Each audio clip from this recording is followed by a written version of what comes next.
के लिए जनता के द्वारा दिल में प्यार होता है। जब किसी भी आंदोलन में जाते हैं और भारी संख्या में पुलिस के हाथों में लाठी, उनके सर में हेलमेट देखते हैं, एक सवाल आता है, ये कैसी लोकतांत्रिक व्यवस्था है? क्या कंपनी का मतलब देश होता है? किसान की खेत का मतलब देश नहीं होता है क्या? आज आप एक धरना के लिए हम लोग आए, आप कंपनी के चारों तरफ आ गए हिफाजत के लिए। क्या कंपनी ही टैक्स देती है भारत सरकार को? क्या किसान का खेत टैक्स नहीं जाता है? अगर जाता है तो चलिए, अभी हम लोग फसल लगा रहे हैं, चलिए टोटी और टोपचाची और पीरटार के क्षेत्रों में प्रत्येक दिन हजारों की संख्या सुअर आएंगे और खेतों को काटना काम कर, वहां सियासत क्यों नहीं दिखती है? आप भी सोचिए कि क्या देशभक्ति की आड़ में या देश के नाम में या राष्ट्र के नाम में केवल किसान और मजदूरों पर लाठियां बरसाई जा रही है? मेरे सियासत के जितने भी भाई हैं, इसको बैठ के सोचिए। क्या आपने कभी देखा है? चलिए दिखाएंगे कितने हाथी हमारे खेतों पर आएंगे, हमारे लोग उछल के मार देंगे, कोई फर्क नहीं। चलिए अभी अगली सुअर आएंगे हमारे खेतों में, हमारी हजारों हजार फसलों को नष्ट कर देंगे, हजारों हजार एकड़ में। क्या कोई पुलिस वहां जाएगी सुरक्षा के लिए? लेकिन हम एक धरना देते हैं किसी कंपनी में, हजारों की संख्या में पुलिस प्रशासन तैनात किया जाता है। तो सवाल करना पड़ता है कि लोकतांत्रिक देश में केवल कंपनी भारत सरकार को टैक्स देती है या किसान के खेतों से भी टैक्स जाता है? एक सवाल यह भी आता है मन में कि जिस प्रकार ईस्ट इंडिया कंपनी का शासन था, ईस्ट इंडिया कंपनी यानी दुनिया में कब्जा करना, जिस प्रकार ईस्ट इंडिया कंपनी का शासन था, क्या यह कंपनियों का शासन उसी प्रकार का है? केवल रूप बदला है मेरे साथियों, मेरे भाइयों, मेरे नौजवानों, केवल रूपांतर हुआ है। ईस्ट इंडिया कंपनी से बोकारो स्टील लिमिटेड बना है, वेदांता बना है, टाटा बना है। लूटने का तरीका उससे भी क्रूर है, लूटने का तरीका उससे भी क्रूर है। और चूंकि भारी संख्या में यहाँ सियासत के मेरे भाईगण हैं, मैं बार बार कह रहा हूँ, हमारी लड़ाई आपसे न कभी थी, न है, न रहेगी। आप लाठियां भी चलाएंगे तो आपकी लाठियों का हम सर पे सहेंगे, लेकिन टू दी पॉइंट आपको भी समझना होगा। क्योंकि मेरा मानना है जो झारखंड पुलिस मोटा मोटी झारखंड के ही है, सीआईएसएफ अन्य प्रदेशों से भी आप है और सीआरपीएफ, थोड़ा समझिएगा, साउंड को ठीक कीजिएगा। सीआरपीएफ और सीआईएसएफ, इसमें जो पुलिस के जवान होते हैं वो कोई राजस्थान से हो सकता है, कोई गुजरात से हो सकता है, कोई मध्य प्रदेश से हो सकता है, कोई तमिलनाडु से हो सकता है। एक बार मन में सवाल आया है कि भाई तमिलनाडु के लोग सीआरपीएफ और सीआईएसएफ बन के झारखंड में क्यों आए हैं, या झारखंड वाले छत्तीसगढ़ बक्सर क्यों गए हैं, बस्तर क्यों गए हैं? सीधा सा बात है मेरे भाइयों, चूंकि आप हमारी भाषा को नहीं समझेंगे। जब आप हमारी भाषा को नहीं समझेंगे तो आप हमारी भावना को नहीं समझेंगे, और जब भी आप हमारी भाषा और भावना को नहीं समझेंगे, जब आप हमारी भाषा और भावनाओं को नहीं समझेंगे तो आपको लाठीचार्ज करने में सुविधा होगा।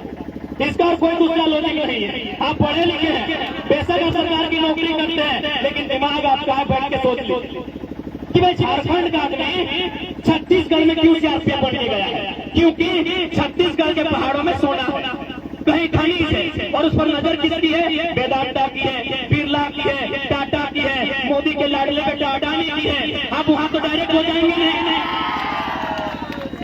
अब ये तो कंपनी वहां डायरेक्ट जाएगी नहीं, जाएगी कौन? तो भाई गांव वाले तो रोकेंगे, क्योंकि जमीन उनकी है, पहाड़ उनका है। तब उन्हें नक्सली का नाम दिया जाएगा और सीआरपीएफ के रूप में एक फोर्स भेजा जाएगा। अब बताइए सीआरपीएफ में ड्यूटी करने वाले कौन है? अगर एक भी किसी ऊंची सोसाइटी मतलब संपन्न लोग यदि सीआरपीएफ सीआईएसएफ में थर्ड और फोर्थ ग्रेड की नौकरी करने वाले अगर एक भी किसी इंडस्ट्री के बेटे हैं, आप में बड़ा है, बताइए कितने से? तो इसीलिए, केवल इसीलिए देशभक्ति के नाम में देश की आड़ में, और ऐसे भी आप सभी जानते हैं हमें आजादी किस प्रकार मिली है? ट्रांसफर ऑफ पावर, शक्ति का हस्तांतरण हुआ है। जो भगत सिंह कहते थे कि आजादी तो हम अंग्रेजों से छीन लेंगे, आजादी हम अंग्रेजों से छीन लेंगे, पर क्या हुआ? आजादी गांव, गरीब, किसान, मजदूर उन तक जाएगी या चंद पर अमीरों की झोली में आजादी रह जाएगी?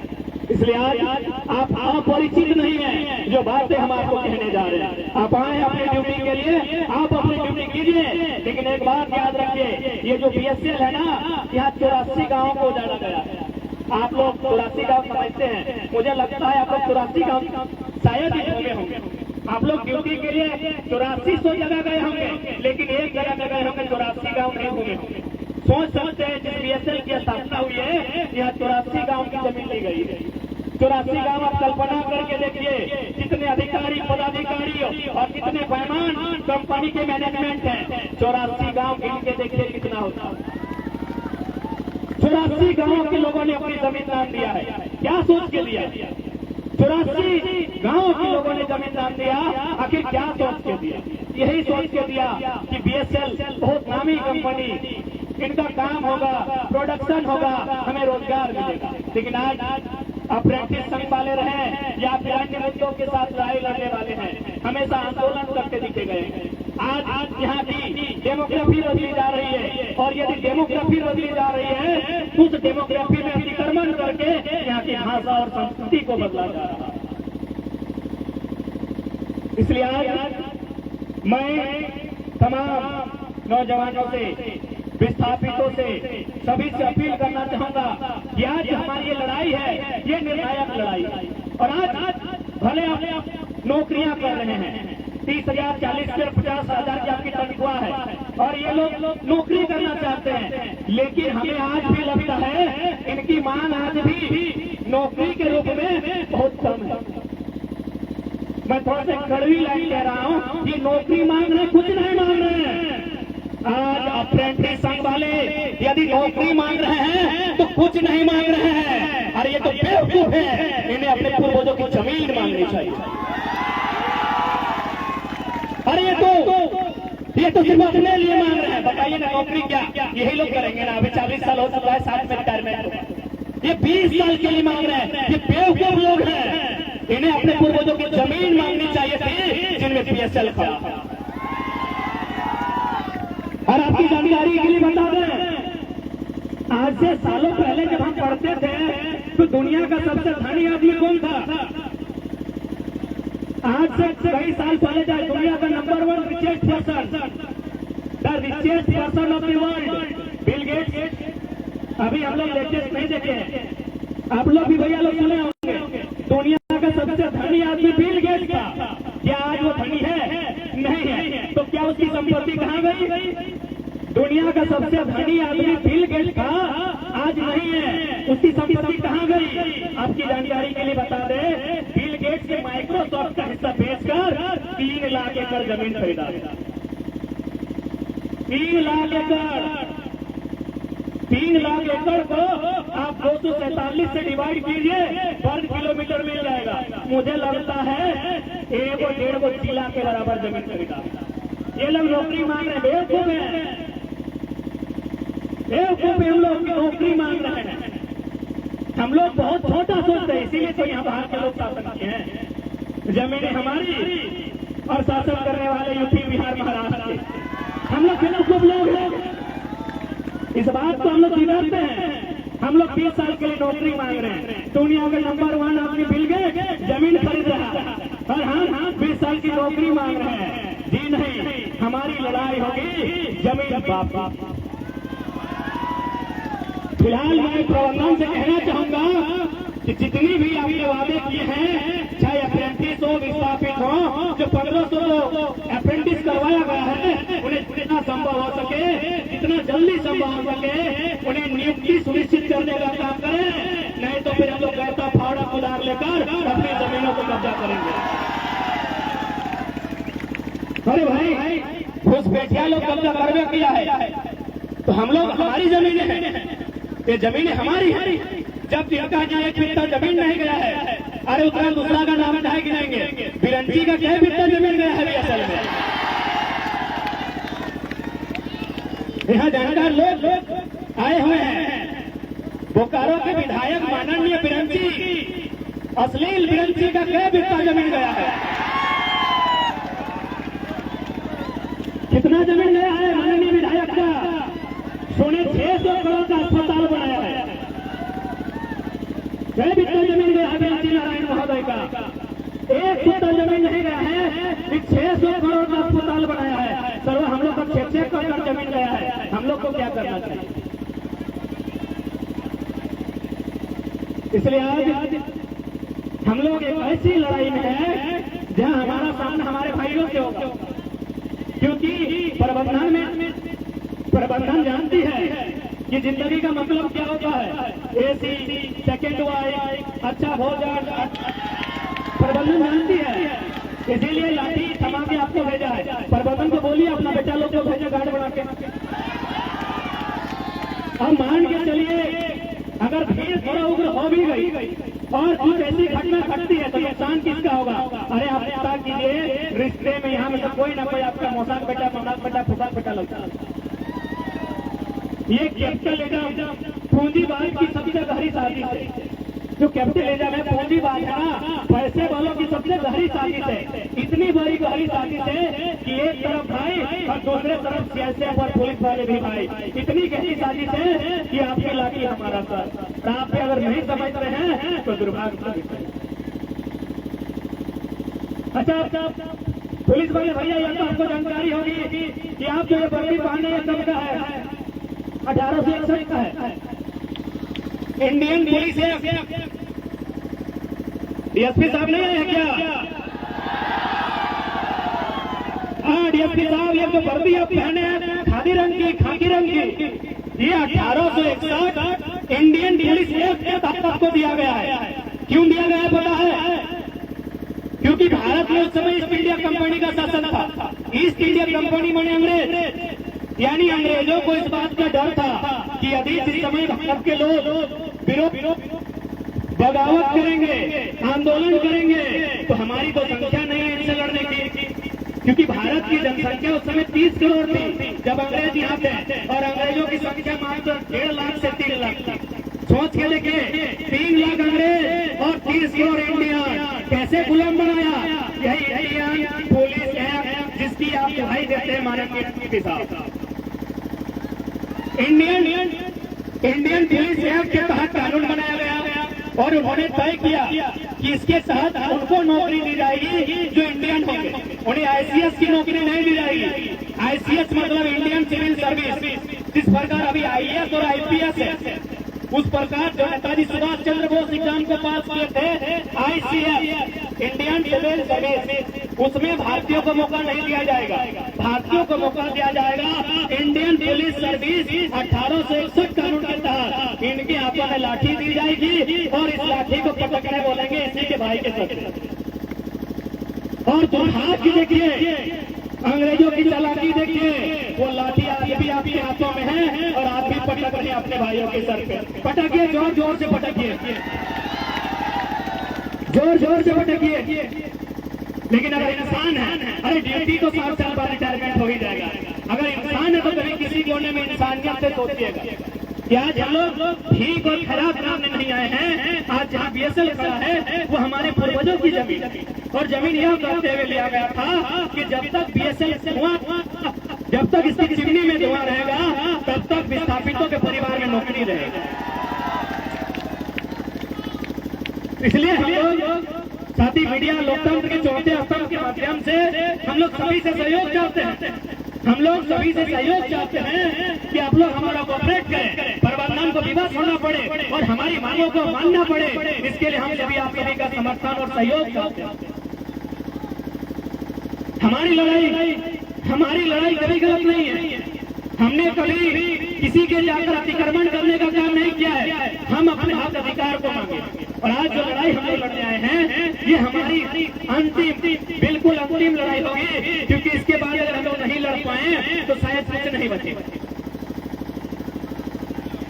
आज आप बता के देखिए, आप यहाँ कहीं चिन्मया स्थापित है, कहीं डीएवी स्थापित है, कई तमाम बड़ी बड़ी स्कूलें, तमाम बड़ी बड़ी कॉलेजें स्थापित है। भैया वो विस्थापितों की जमीन में है, तो कम से कम 50% आरक्षण होना चाहिए विस्थापितों की। अस्पताल विस्थापितों की जमीन पर है, हमारे लिए निःशुल्क हर प्रकार से हमारी व्यवस्था होनी चाहिए। लेकिन बोलेगा कौन और सुनेगा कौन? क्योंकि झारखंड के लोग आज इस प्रकार सताए जा रहे हैं। ये आजाद भारत का एकमात्र राज्य होगा जहां आज भी लोगों को सताया जा रहा है। बाकी बाकी आप किसी राज्य में चले जाएं, वहां लोगों को इतना सताया नहीं जाता है। इसलिए आज ये एक ऐसा राज्य जहाँ के लोगों को आज भी सताया जाता है। इसलिए हमारी मांगे कुछ विशेष नहीं है। हमारी मांगे है कि जिनको अप्रेंटिस करवाया गया है, उनकी जो उम्र सीमा है, जो पूर्व में 45 थी, उसे पूरा निर्धारित किया जाए, उसी उम्र सीमा के आधार पर नौकरी ली जाए। अरे 28 साल आपको समय में आता है तो पढ़ते पढ़ते हो जाता है, 30 साल तो पढ़ते पार हो जाता है, और 2 साल की अप्रेंटिस सब। तो इसलिए जब कोरोना काल हुआ तो सभी राज्यों ने उम्र की सीमा पर बढ़ोतरी करने का काम किया है। लेकिन आज आपने केवल इसलिए क्योंकि चालाकी के साथ अब पीछे से सीटों को भर सके, और ये कौन नहीं जानता है, विधायक को सीट जाता है, बहुत सारे बड़े बड़े पदाधिकारियों को सीट जाता है, ये कौन नहीं जानता। इसलिए ये लोग आज अधिकार मांग रहे हैं, संवैधानिक रास्तों से मांग रहे हैं कि धरने पर बैठे हैं, आंदोलन कर रहे हैं। ये अगर जरा सा भी इनमें अगर उग्रता होती तो अन्य प्रदेशों के तर्ज पर उग्र आंदोलन होता। इसलिए आज प्रशासनिक प्रबंधन इस बात को ध्यान में रखे कि अनिश्चितकालीन जब तक वार्ता नहीं होगी, जब तक बैठकर हमने सामने चौथे स्तंभ लोकतंत्र के चौथे मीडिया की उपस्थिति में वार्ता होगी।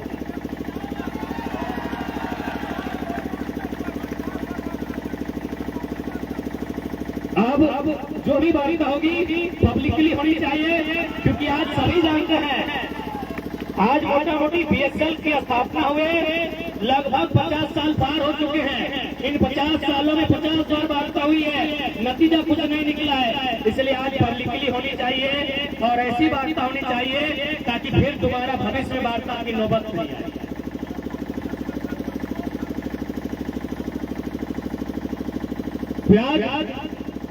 लोकतंत्र चौथे स्तंभ मीडिया बंधुओं के माध्यम से जो बीएसएल प्रबंधन जो शायद कान में तेल डालकर ऐसी पंखे में बैठा होगा, उन तक संदेश कि आप इस बात को ऐसा याद रखिए, मानते हैं आपके पास आज पुलिस प्रशासन की ताकत है, याद रखिएगा दुनिया को जीतने की ख्वाब रखने वाला सिकंदर आधी दुनिया से खाली हाथ वापस लौटा है। घमंड में मत रहिएगा प्रबंधन, और इस बात की हम लोग मन से घोषणा करते हैं, जब लोग नौकरी की बात कर रहे हैं, लेकिन यदि 2024 में नए नौजवान अगर सत्ता में काबिज होते हैं तो जो जमीनें खाली हैं उन्हें वापस कराई जाएगी। और ऐसा नहीं कि हम लोग कोई आसमानी किताबी बात कह रहे हैं। आप ममता बनर्जी को जानते होंगे, नंदीग्राम और सिंगूर की घटना को आपको याद होगा, 4-4 महीनों से उन्होंने जमीन वापस करवाया था, तो बीएसएल से भी जमीन वापस करवाया जाए। बस लीडर ऐसा होना चाहिए। अब बिरंती और अमर जैसा कौन गुंगा विधायक बनेगा जो पार्टी की दलाली करेगा, तो भैया उनसे नहीं हो सकता है। पार्टी की दलाली करने वाले नहीं, रामधारी सिंह दिनकर के तर्ज पर देश के प्रधानमंत्री से आंख मिलाकर बात करने वाले लीडर की दरकार है। इसलिए इस बात के लिए भी आश्वस्त है, और मैं स्पष्ट कहना चाहूंगा, यहाँ जीने के लिए कोई नहीं आया है। हम बहुत खुश हो चुके हैं, हमारे पास होने के लिए कुछ नहीं बचा है। आप इमेजिन कीजिए, आज ये लड़ाई है नियोजन के लिए, आज ये लड़ाई है जमीन बचाने के लिए। अरे जमीन बचाने की लड़ाई तो चुहार विद्रोह में थी, फूल विद्रोह में थी, और बिरसा के विद्रोह में भी थी। तो जैसे झारखंड के नौजवान बिरसा, तिलका, रघुनाथ बन के सामने आएंगे, निर्मल सुनील बन के सामने आएंगे, उस दिन प्रबंधन रहे या कोई शासनिक तंत्र रहे, बहुत बहुत शानदायक होगा। इसलिए हम लोग चाहते हैं इस स्थिति न बने। हम सभी चाहते हैं इस राज्य में ऐसी परिस्थिति का उत्पन्न न हो। इसलिए जो भी मांगे हैं उन्हें अविलंब पूरा किया जाए। और ये मांगे कोई आसमानी मांगे नहीं है, ये मांगे वही है जो एक विस्थापित के परिवार को मिलना चाहिए। आपकी जानकारी के लिए प्रबंधन, क्योंकि आप बहुत नियम कानून की बात करते हैं, पहला बात तो नियम कानून कम, दलाली ज्यादा करते हैं।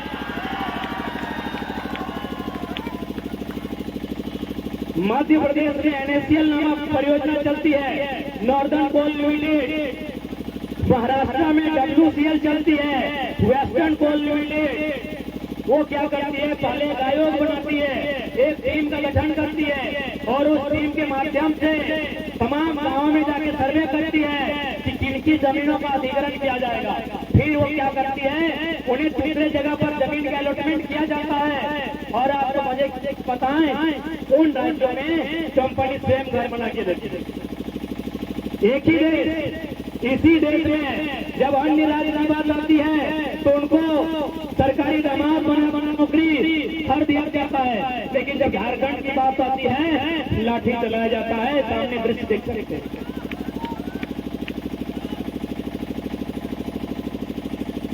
और बिल्कुल हम लोग आसपास के इलाके यानी धरना है, और जब तक अधिकार नहीं मिले तब तक ये राष्ट्रीय स्तर पर कायम रहेगा। बाकी आपके पास जो भी शब्द है, आपके पास जो भी समितियां है दमन करने के लिए, आप उसका उपयोग कर सकते हैं। आप स्वतंत्र है। आप यदि तलवार लेकर आए हैं तो हम लोग भी गर्दन लेकर आए हैं, आप गर्दन काट के महान बन जाइए। डीएसपी साहब, यदि गर्दन काट कर ही महान बना जाता है, माननीय डीएसपी साहब, यदि गर्दन काट कर ही महान बना जाता है तो याद रखिएगा, दुनिया ने कलम लिखने वाले अशोक को नहीं, बौद्ध धर्म वाले अशोक को महान अशोक कहा है। डीएसपी साहब सुन रहे हैं ना,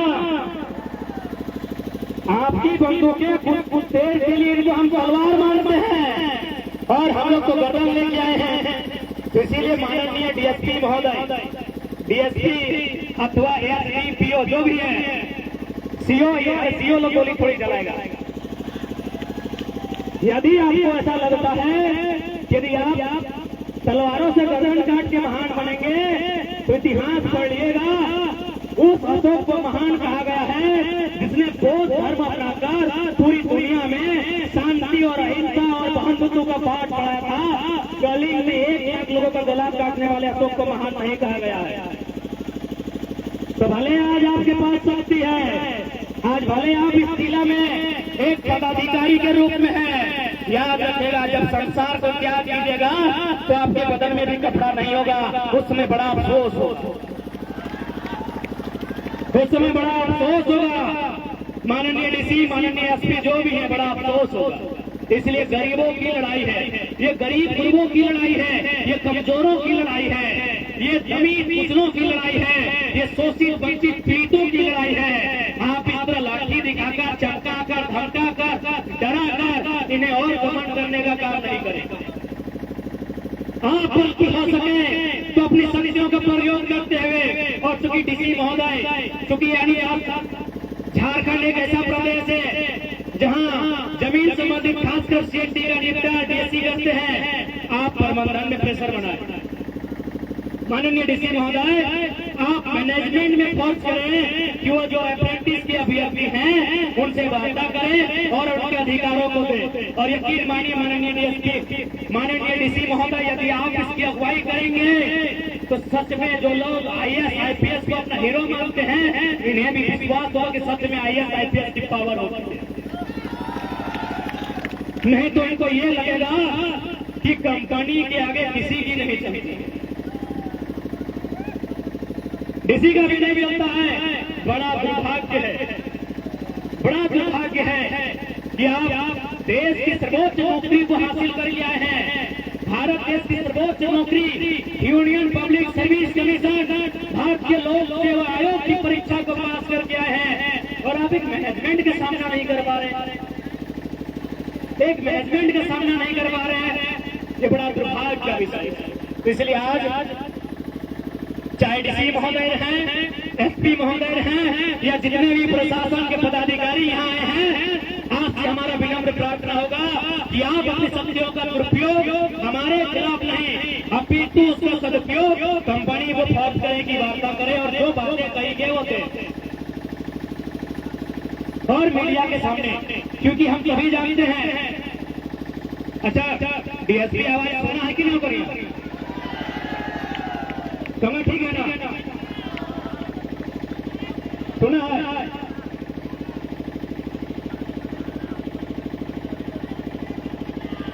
अच्छा, लोकले हो ना? तो लोकले हो तो भाषा पूछते हैं और दादा हाँ कैसे निवेदन करेंगे? कहावत है ना कि देता थे तो थे। तो आपसे निवेदन होगा, झारखंड में जब रहते हैं, नौकरी करते हैं, तो थोड़ा झारखंड की कर रहे हैं, आप समझने की कोशिश की। तो आज हमरा नहीं यहाँ करा जुटान करो है, आज के जुटान देना रहा है विस्थापित अप्रेंटिस होकर माध्यम से हमने के पूर्व के वक्ता जगह में पॉइंट एक पॉइंट करके तमाम बिंदु पे चर्चा कर ले कि आखिर आज वर्षों के बाद हमरा निगर की तकलीफ है, आज हमरा निगर की दर्द है, आज हमरा निगर की पीड़ा, आज हमने लड़ाई है विस्थापित के और झारखंड के। मैं एक बात में आना चाहूंगा, इसलिए आना चाहूंगा कि इस बात समझिए, खाली खंड के नक्सली तो समझते हैं, नक्सली संवैधानिक लोग हम भी मानते हैं, संवैधानिक एक हाल फिलहाल एक नक्सली ने सिग्नेचर किया, उनसे पूछा गया कि झारखंड में कौन सा नियम बनाया जाए जो झारखंड ठीक होगा? क्या पता है? जमीन का कानून। डीसी साहब ध्यान दीजिए, आप आइए से एक नक्सली ने कहा जमीन का कानून हल कीजिए, पूरा झारखंड की समस्या हल हो जाए। यानी आज झारखंड की यदि सबसे बड़ी समस्या है तो जमीन विस्थापन की है, ये सबसे बड़ी समस्या झारखंड की। और महोदय डीसी एसडीओ सीओ को जो काम करना चाहिए वो काम नक्सली लोग करता है। अब बताइए झारखंड के लोगों का प्रेम नक्सलियों की ओर बढ़ेगा या डीसीएसपी की ओर बढ़ेगा? हम मानते हैं नक्सली असंवैधानिक है, हम लोग भी पढ़े लिखे पीएचडी करने वाले छात्र हैं, हम लोग नक्सल का समर्थन नहीं करते हैं, लेकिन ठीक कामी नक्सल बात को बढ़ा देती है। मैं हिंदुस्तान पेपर एक अखबार है, उसमें एक आर्टिकल छपा था कि 1985 के आसपास लगभग 6 एकड़ जमीन नक्सलियों ने, जो गरीब लोग हैं जिनसे महाजनों ने सामंतों ने छीनने का काम किया था, वो 6 एकड़ जमीन नक्सलियों ने ग्रामीणों को बांटने का काम किया। अब आप बताइए कि गांव का गरीब आदमी डीसी साहब को हीरो मानेगा या नक्सली को मानेगा? अरे डीसी सामने तो बैठ नहीं पाता, एक गांव का गरीब आदमी डीसी के सामने खड़ा नहीं हो पाता, उसका 4 जोड़ी चप्पल गिरता है तब वो डीसी तक पहुंच पाता है। आप बताइए उसके लिए हीरो डीसी होंगे या नक्सली होगा जिन्होंने 6 एकड़ जमीन उसको वापस कराया?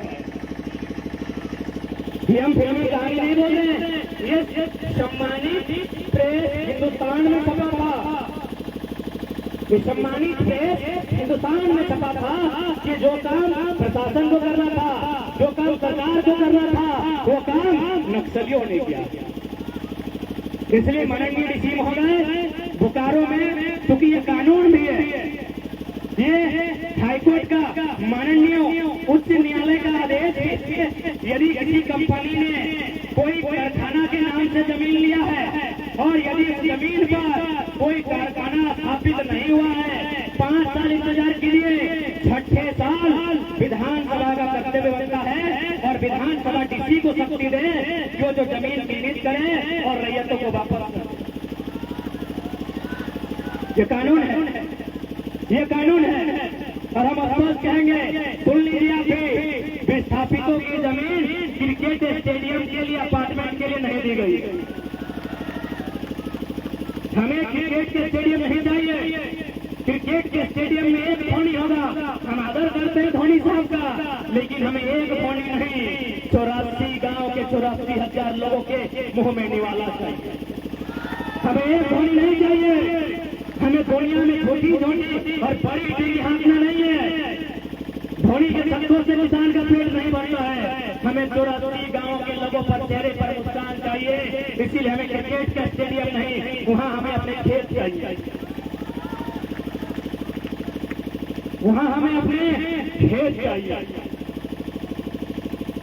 इसलिए आज तमाम मीडिया, क्योंकि मीडिया के माध्यम से मैं देना चाहूंगा यार, जिस प्रकार से जमीन हमारा अधिग्रहण किया जाता है, उस जमीन पर लोगों को कब्जा करवाया जाता है। यह केवल डेमोक्रेसी नहीं बदली जाएगी, उस डेमोक्रेसी में जब अन्य लोग स्थापित होंगे, घुसपैठ करेंगे, तो वहाँ की भाषा संस्कृति बदली जाएगी। और एक दिन ऐसा आएगा जब वर्ग संघर्ष होगा, क्लास स्ट्रगल होगा। इसलिए मैं चाहता हूँ कि कोई किसी से हिंसा ना करे। इस राज्य में, इस जिले में अमन चैन शांति हो, तो उसके लिए आप इस बात का कतई ध्यान रखें कि झारखंड की संस्कृति क्या है, झारखंड की भौगोलिक बनावट क्या है, इसमें किसी प्रकार की डिस्टर्बेंस नहीं होनी।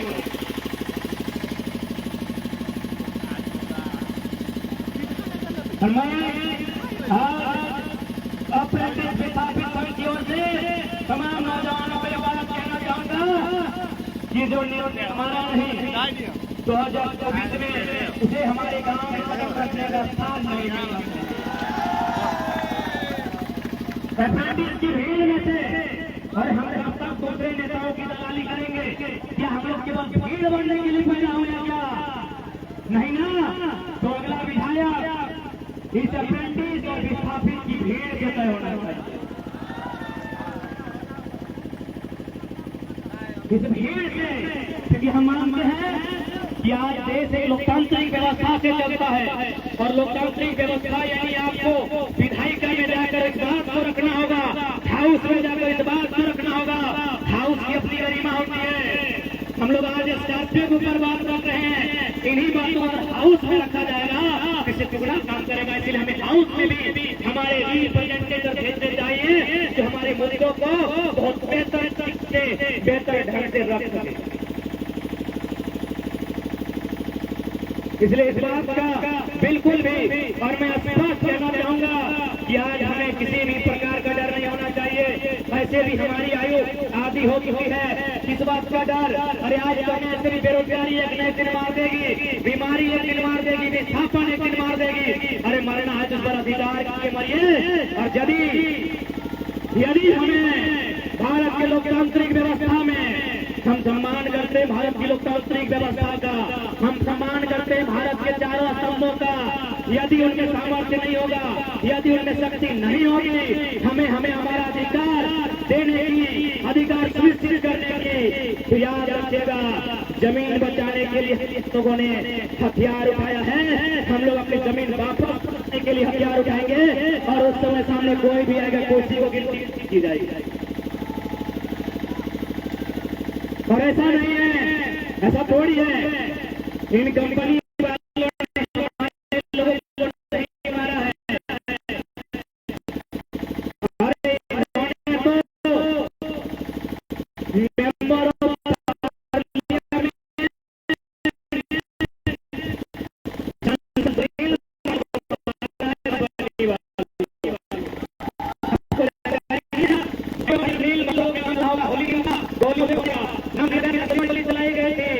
मानते हैं गोली नक्सलियों ने चलाई थी, लेकिन उसमें गोली भरने का काम टाटा ने किया था। खुले मन से कह रहे जिसको जो उखाड़ना है उखाड़ ले, क्योंकि सुनील महतो मात्र 7 दिनों के भीतर केंद्र में कोयला मंत्री बनने वाले थे। और कोयला का मतलब ये आप समझते हैं, झारखंड में यदि मर्डर हुआ है कोयला के कारण हुआ, झारखंड में मर्डर हुआ है जमीन विवाद के कारण हुआ है। बीएसएल जैसी कंपनियों ने, कंपनी यानी कंपनी, बीएसएल रहे, टाटा रहे, वेदांता रहे, एचईसी रहे, हिंडाल्को रहे, कंपनी बने कंपनी, इन्होंने सांसद सुनील महतो की हत्या की है। तो हम और आप कौन है? इसीलिए मौत से डरने का काम मत कीजिए। इस राज्य में सांसद की हत्या होते हुए देखा है, इन्हीं कंपनी के माध्यम से सांसद मारा गया है। यदि भारत की लोकतांत्रिक ढांचा हमारे लिए न्याय की व्यवस्था नहीं नहीं कर पाएगी तो याद रखिए, जब सांसद मारा जा सकता है तो सीएमडी और सीएम का मरना कोई गलत बात है क्या? क्या गलत है भाई? चलो इतना लोग मारे गए हैं, इतना लोग काटे गए हैं, इतना लोग तड़पाए गए हैं, इतना लोग बर्बाद हुए हैं, और सीएमडी और ये लोग क्या अमृत भी क्या है क्या? ये लोग अमृत भी क्या है क्या? पी क्या है? तो हम लोग चीज के देखते हैं छिपाता है कि नहीं। देखिए, गरीब आदमी को ज्यादा मत समझते, गरीब आदमी को ज्यादा मत समझाइए, क्योंकि जिस दिन गरीब लोग क्रांति करते हैं ना, उस दिन बहुत बड़ी इतिहास गवाह है कि भारत की असल क्रांति, अंग्रेजों से जो लड़ाई हुई थी वह गरीब और किसान लेके आए थे। सरदार पटेल को सरदार किसने बनाया? बरदौली के किसान आंदोलन ने। गांधी को चैंपियन किसने बनाया? चंपारण के किसान आंदोलन ने। आंदोलन किसान ही करते हैं। और जितने भी पुलिस लोग हैं, आप लोग भी किसान का ही बेटा है, ज्यादा हंसिए मत। आपको ये बात हम एकदम दावा के साथ कह रहे हैं। हमारा एक साथी है, हमारे एक साथी हैं, सेठ परिवार से हैं। उन्होंने क्या कहा पता है कि हम लोग पूरा जिंदगी भर बेकार बैठ जाएंगे, लेकिन पुलिस की नौकरी नहीं करते हैं। गलत मत सोचिए, हम आपका सम्मान करते हैं, हमारा भी जो सपना होता है वो डिफेंस में जाने का होता है। लेकिन इतने सेठ लोग हैं, सेठ पटवारी वर्ग के जितने भी लोग आते हैं उनसे पूछिए कि आपके बेटे को बिना तोड़ कहा थर्ड और फोर्थ ग्रेड का नौकरी देंगे, आप लेंगे? बोलेंगे नहीं, इस जीवन भर कपड़ा का दुकान में बैठ जाएगा, इस धनिया मिर्ची पाउडर बेच लेगा, लेकिन पुलिस नहीं बनेगा। आप मिडिल क्लास फैमिली से इस बात को याद रखिए। यदि आप मिडिल क्लास फैमिली से बंदूक लाठी डंडा लेकर 4 घंटा खड़ा नहीं होते, ऐसे पंखा में बैठते हैं जैसे सीएमडी बैठा है, जैसे सीएमडी बैठा है, आप भी किसी कोने में बैठे होंगे। जिस प्रकार मैनेजिंग डायरेक्टर बैठा है, आप भी किसी कोने में बैठकर फोन बांटते आते। फर्स्ट वाइफ की सेकंड वाइफ को हम नहीं जानते हैं। आप किसान के बेटे हैं, जितने पुलिस पदाधिकारी और जवान आए हैं, सीएसएफ वाले भैया लोग भी, आप लोग भी किसान कामगार मिडिल क्लास से हैं, इसीलिए इस नौकरी को कर रहे हैं। आपको लाठी चलाना है बेशक चलाइए, सर फाड़ना है बेशक फाड़िए, लेकिन जब शाम हो जाएगी, जब आप जीर्ण अवस्था में और जागरण अवस्था में अपने बिस्तर में जाएंगे, बिस्तर में वर्दी पहन के नहीं जाता है। जब आप जीर्ण अवस्था में और जागरण अवस्था में वर्दी उतार कर जब बिस्तर में जाएंगे, आप कि जो अप्रेंटिस के विस्थापित मोर्चा के लोग हैं, उनकी लड़ाई सैन्य में 10% सही है, हम तो कानून की कठपुतली हैं, बंधे हुए। सही मान रहे हैं कि नहीं? वरना झारखंड का आदमी बस्तर कहा जाएगा गोली चलाने, कोई मरे, नक्सली मरे या सीआरपीएफ के जवान मरे, 100 की संख्या में मरे या 150 की संख्या मरे, उसका संबंध खेत से होता है, उसका संबंध हल से होता है, उसका संबंध किसान से होता है, उसका संबंध अंबानी, अडानी, टाटा, बिरला, बजाज से नहीं होता।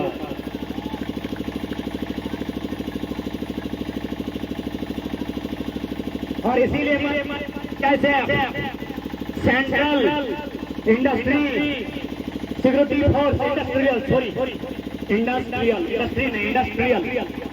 सेंट्रल इंडस्ट्रियल सिक्योरिटी फोर्स के जितने भी हैं आपके साथ सेंट्रल है।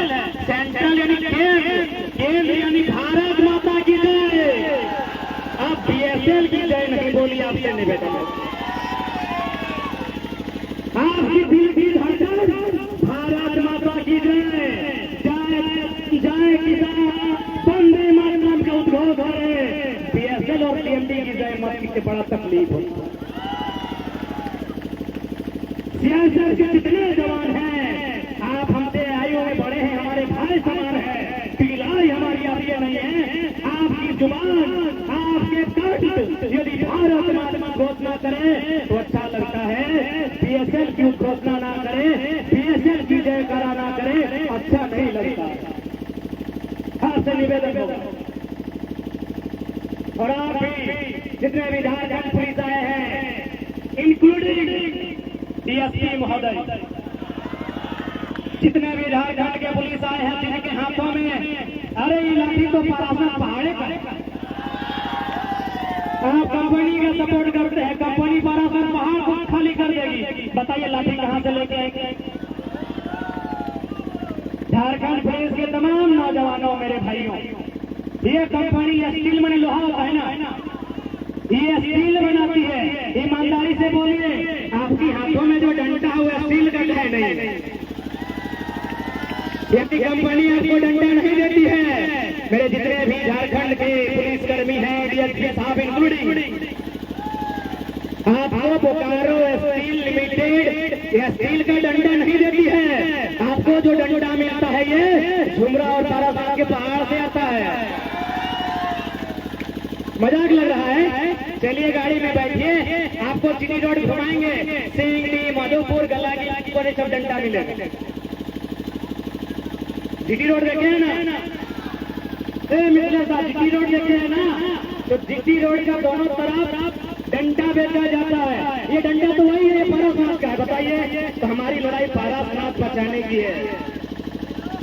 इतना तो आप समझते हैं हमारी लड़ाई किसकी है? स्टील का डंडा नहीं मिलेगा क्योंकि ये पूंजीपतियों की है। आपको वही डंडा मिलेगा जो किसानों का है और पारासात किसानों का। बचाइएगा उसको, बचा के रखिएगा पारासात को। पारासात माने जंगल, जंगल माने जमीन। तो हम तो जमीन बचाने की लड़ाई लड़ रहे हैं ना, हम तो जमीन बचाने की लड़ाई लड़ रहे हैं। और यदि इसके बावजूद आपको जानकारी नहीं है तो मैं और एक कानून बताना चाहूंगा, क्योंकि आपको लगता है बच्चा लोग कुछ नहीं जानता है, बहुत जानते हैं। डीएसपी साहब, जो आपके पास वो 500 धारा, 500 कुछ धारा है, हाँ, किताब का नाम है इंडियन पेनल कोड, आईपीसी। मेरे जितने भी भाई हैं दरोगा, सुनिए, आईपीसी धारा कहां से आया है? इंडियन पेनल कोड कहां से आया पता है? आयरिश पेनल कोड से आया। आयरिश पेनल कोड मतलब आयरलैंड। जिस प्रकार इंडिया एक कंट्री है, आयरलैंड एक कंट्री है, आज भी है। तो जिस अंग्रेजों का शासन आयरलैंड में था,